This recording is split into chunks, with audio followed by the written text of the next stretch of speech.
All right, settle in, you magnificent bastards. I'm Uncle Bob, and this is Books I Will Never Read Again, the only literary show that requires a stiff drink and a very high tolerance for bullshit. Today, we are dissecting a cultural phenomenon, a book so beloved it makes you seriously question the literacy rate of the entire Western world. Behold, the enemy. It ends with us. Now I hear you. People say it's a powerful, important story about breaking the cycle of abuse. And you know what? Maybe it is, if your standard for powerful is a Lifetime movie written by a traumatized Roomba.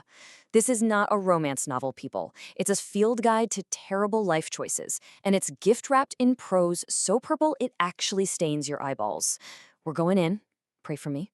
So let's kick things off with this little literary gem describing our male hero. Stylish, well-spoken and smart, and smokes pot.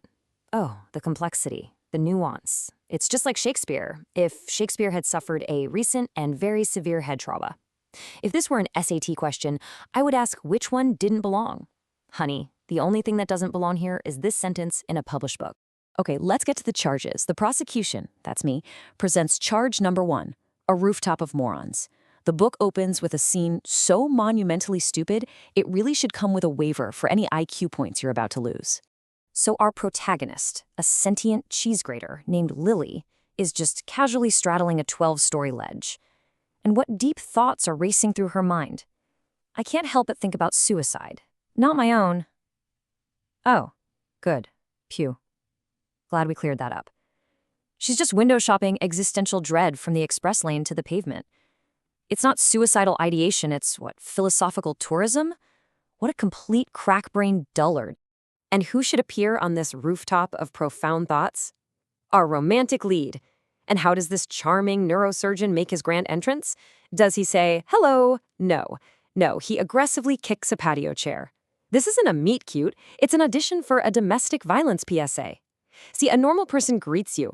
A Hoover certified dreamboat assaults the furniture. Take notes, you knuckle draggers.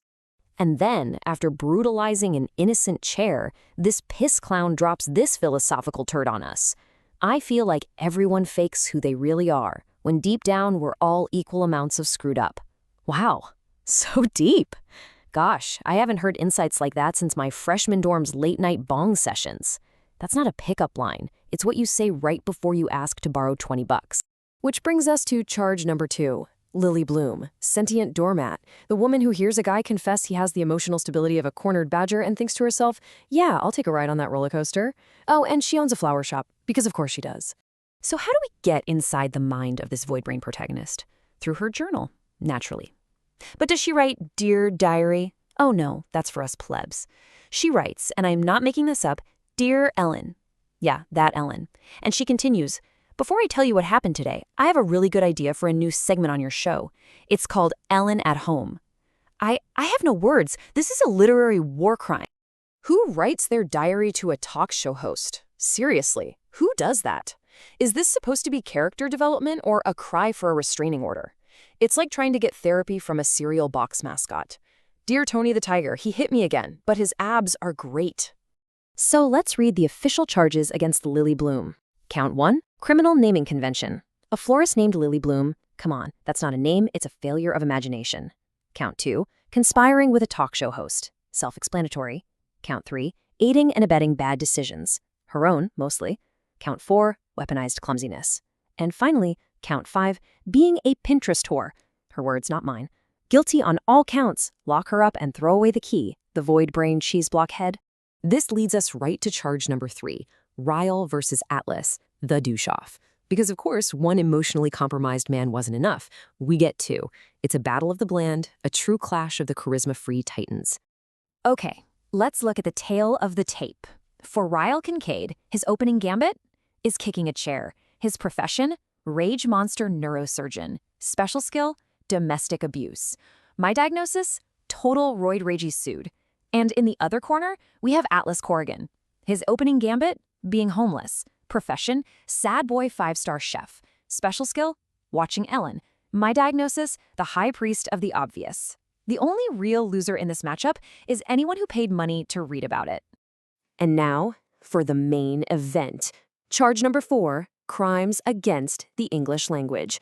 Prepare yourselves. I'm about to subject you to a rapid-fire assault of prose so agonizing it makes shampoo bottle instructions read like Hemingway. Let's start with this masterpiece. My last name is Bloom. He's quiet. I can feel him trying to hold back his pity. Pity. For the name, Bloom. Right. Next up, from the Captain Obvious School of Dramatic Dialogue.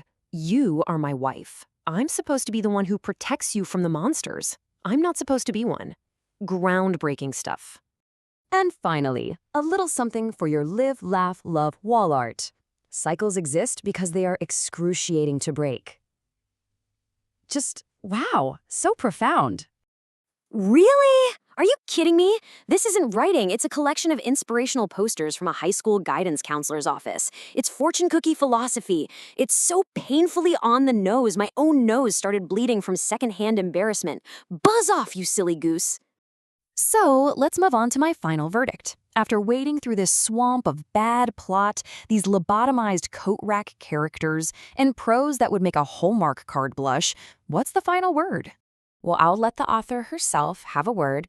In her note, she says, "It was the most grueling thing I have ever written." And you know what? I believe her, because it was the most grueling thing I have ever read. Reading this book felt like being hit in the face with a thesaurus wielded by a moody teenager. It was an ocular migraine in paperback form.